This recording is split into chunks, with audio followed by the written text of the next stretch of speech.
Hi friends, welcome to our channel. ఇవాల్టి simple and tasty recipe వచ్చేసి ఒక మంచి స్వీట్ రెసిపీ. ఈ స్వీట్ని అయితే చాలా ఎమీగా టేస్టీగా రెడీ చేసుకోవచ్చండి. మీ పిల్లలు ఏదైనా స్వీట్ అడిగినప్పుడు, మీకు ఏదైనా స్వీట్ తినాలనిపించినప్పుడు ఆలస్యం చేయకుండా చిటికెలో ఇలా స్వీట్ చేసుకోండి. ఎంత కమ్మగా ఉంటుందో మీరే కామెంట్ చేస్తారండి. అంత బాగుంటుంది, చూడ్డానికి కలర్ఫుల్గా ఉంటుంది, తింటే అయితే అద్భుతంగా ఉంటుంది. ఈ స్వీట్ని ఎలా రెడీ చేసుకోవాలి, దాని ప్రాసెస్ ఏంటని చూసేద్దాము. ఈ స్వీట్ రెడీ చేసుకోవడానికి నేను ఇక్కడ 2 కప్పుల వరకే గోధుమ పిండి తీసుకున్నాను. ఇలా 2 కప్పుల గోధుమ పిండిని ఒక గిన్నెలోకి వేసుకున్న తర్వాత ఇందులోనే ఒక 1/2 టీ స్పూన్ వరకు ఉప్పు వేసుకోవాలి. ఇప్పుడు ఇందులో 2 స్పూన్ల వరకు నెయ్యి వేసుకోవాలి. నేను ఇక్కడ కరిగించిన నెయ్యి 2 స్పూన్లు వేసాను. నెయ్యి వేసిన తర్వాత ఈ నెయ్యి అంతా కూడా పిండికి పట్టేలాగా బాగా కలుపుకోవాలి. ఇలా నెయ్యి అంతా పిండికి పట్టేలాగా బాగా కలుపుకున్న తర్వాత కొన్ని నీళ్లు పోసుకుంటూ ఈ పిండిని కొంచెం గట్టిగానే కలుపుకోవాలి. చపాతీ రెడీ చేసుకోవడానికి పిండిని ఏ విధంగా కలుపుకుంటామో ఆ విధంగా కొంచెం గట్టిగానే కలుపుకోవాలి. ఇలా మ్యాష్ చేసుకుంటూ బాగా కలిపిన తర్వాత ఇందులోనే ఇంకొక 1/2 టీ స్పూన్ వరకు నెయ్యిని ఈ పిండి కలిపిన తర్వాత పైన పోసి మ్యాష్ చేసుకుంటూ బాగా కలుపుకోవాలి.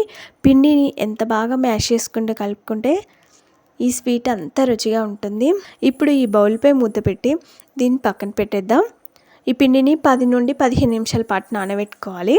స్టవ్ వెలిగించుకొని వేరొక గిన్నెని స్టవ్ పైన పెట్టుకొని ఇందులో ఏ కప్తోనైతే పిండి తీసుకున్నామో అదే కప్తో 1 కప్పు వరకు చక్కెర వేసుకోవాలి. చక్కెరని గిన్నెలోకి వేసిన తర్వాత అదే కప్తో 1 కప్పు వరకు నీళ్లు పోయాలి. ఒకసారి అంతా కలిసేలాగా బాగా కలుపుకోవాలి. చక్కెర మొత్తం కరిగిపోయి ఇలా మరిగేటప్పుడు ఇందులో ఒక 1/2 టీ స్పూన్ వరకు యాలకుల పౌడర్ వేసుకోవాలి. యాలకుల పౌడర్ అప్పటికప్పుడు దంచి వేస్తే ఆ ఫ్లేవర్తో స్వీట్ చాలా రుచిగా ఉంటుంది. యాలకుల పౌడర్ వేసిన తర్వాత ఒకసారి అంతా కలిసేలాగా బాగా కలుపుకోవాలి.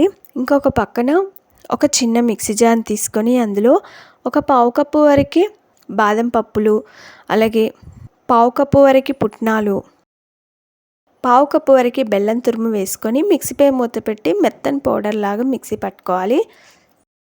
ఇంకొక పక్కన మనం చక్కెర నీళ్ళని మరిగించుకుంటున్నాం కదా, మధ్య మధ్యలో సరి చూసుకోవాలండి.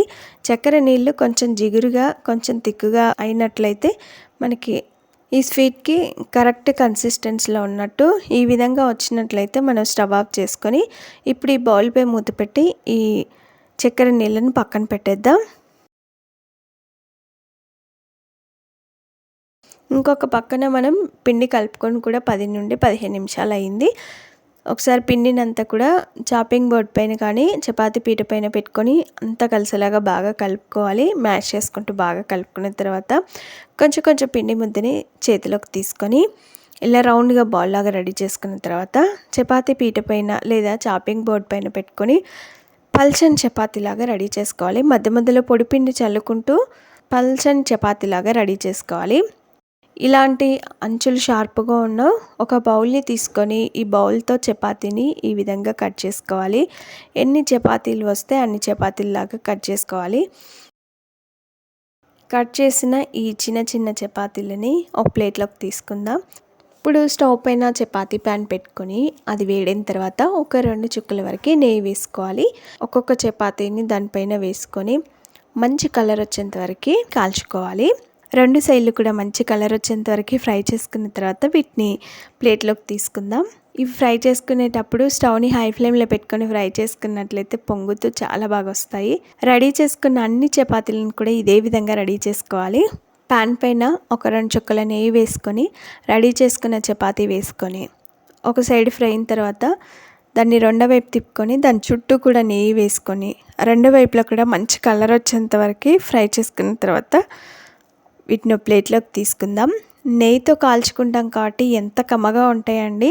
చూడ్డానికి ఎంత బాగున్నాయో చూసారు కదా. ఇలా చిట్టి చపాతీలు అయితే రెడీ అయిపోయాయి. ఇప్పుడు ఒక్కొక్క చపాతీని ఇలా చాపింగ్ బోర్డ్ పైన పెట్టుకొని మనం ముందుగా రెడీ చేసుకున్న చక్కెర పాకం ఉంది కదా, ఆ చక్కెర పాకాన్ని ఈ చపాతీకి 2 సైడ్లు కూడా అప్లై చేసుకోవాలి. ఇలా 2 సైడ్లు అప్లై చేసుకున్న తర్వాత ఇలా ఒక సైడు మనం మిక్సీ పట్టిన బాదం పుట్నాల పౌడర్ ఉంది కదా, ఆ పౌడర్ని 1 స్పూన్ లేదా 1.5 స్పూన్ వరకు ఆ చపాతీ పైన ఈ పౌడర్ వేసుకున్న తర్వాత దీన్ని మధ్యలోకి ఫోల్డ్ చేయాలి. ఇలా మధ్యలోకి ఫోల్డ్ చేసి కావాలనుకుంటే కొంచెం చక్కెర పాకంని పైన ఇలా అప్లై చేసుకోవాలి.